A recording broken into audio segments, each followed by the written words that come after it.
In today's video, we'll do a walkthrough and deep dive on Salgsopstillings. So these are the little booklets and sales pages you can get for every single apartment and house that is for sale in Denmark. I can't stress enough how valuable this is as a resource when it comes to buying a property, and in this video I'll be telling you everything about it. To find the Salgsopstilling, you need to go to Boliga or Boligsiden. For example, here I'm in Boligsiden. You go to the map, you find the different properties, and you click through something you find interesting. Say, for example, this one, nice area, I want to click through. This opens the website within Boligsiden, you click again, and then you get to the real estate company's website. And here you have like the most basic stuff. What I want to see here is that go directly to Hand Salgsopstilling, and this opens up this booklet. One thing to note as well is that here I didn't need to put my email, I didn't need to put my phone number or anything, I could just get it directly, but in some cases you do need to put this extra information, just to know. Once you open the booklet, you'll see that the first few pages are normally the same information you'll find in the real estate agent's website. So you'll have photos, description of the place, high-level numbers, who to contact, floor plan, more description, and some basic information. So more photos, maps. So something you can skip through. It's good to have it in a nice little booklet, but again, nicer images, better quality in the website. Once you skip through all that, you get to the meat of the information. And in this case, for example, you get 4 main sections. First one is basic information about the building and what is a zone, what is a commune, the matricle numbers, nothing you should worry too much about. Good to know when the apartment was built, but beyond that, basic information here. What is the value of the place? So as you know, there's something called ejendomsværdiskatt, which is a tax on the value of the place. So here they tell you what is the valuation of the place, which you see is a big gap between what is the valuation and what they put in for sale. But then the taxes are adjusted based on this. The area of the place. So this is one of the few critical things that you see only here, which is the apartments are advertised as this BB Boli area real. So in this case, 163 square meters. But this is including a lot of things that are not part of the apartment itself. So in this case, you'd have the corridors or, for example, the staircases and so on outside of the apartment itself.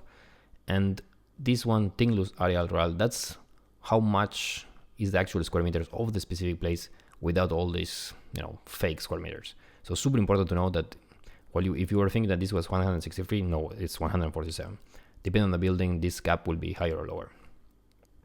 Something to note as well here is that once you move in, you need to pay a deposit to the IFRNing of 36,500. This also will depend on the IFRNing. 2 more things on this page as well is that, and all the booklets have the same information as well, is that what is included as part of the sale. So here you're getting a fridge, you're getting the dishwasher, you're getting washing machine, you're getting dryer from Siemens. If you want to know even the brand that built it, and you get access to a place in the basement and a parking plots. Good to know as well when you move on. What's included in insurance of the building? Here you get basically the same basic information. When you ask for more of this, they can also provide you that. And another critical number that you don't really see otherwise.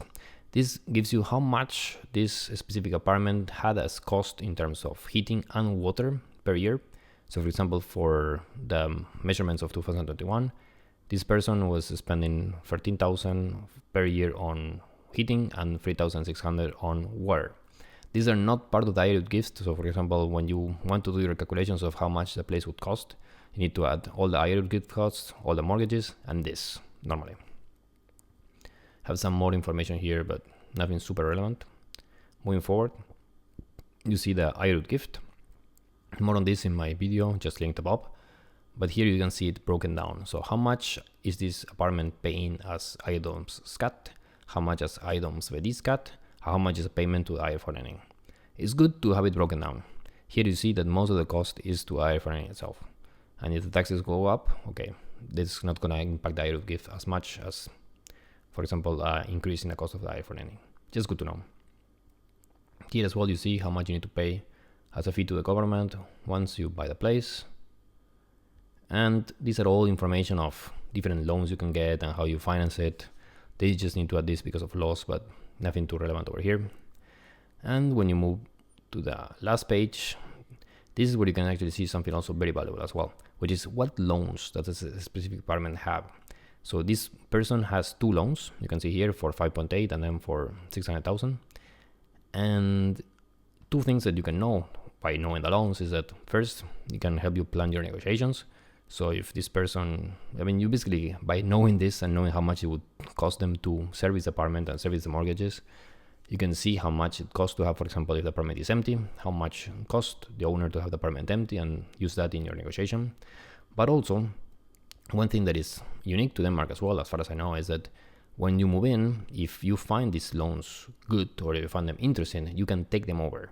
So, for example, the seller would pass on the loans to you, and then you don't need to pay all the fees to have the loans registrations. And even if the person has a really good loan and you want to just jump into it, you could do that as well. So it's something that you can see through this booklet over here.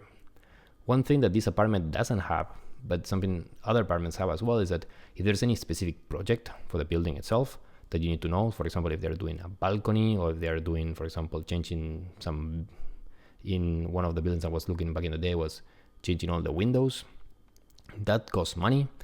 And if that's not included as part of the IROT gift yet, because it's something that it has yet to be executed, you will see it as one of the extra items over here. You'll see, for example, 30,000 for balcony or something like that. And then you know that that will also need to be added up to your costs. If you have enjoyed this video, make sure you click the subscribe button below, and also, now that you're on it, why not also like the video, please? This helps the channel a lot, helps me grow, and as I keep growing the channel, I get more motivated to publish more videos like this into the future.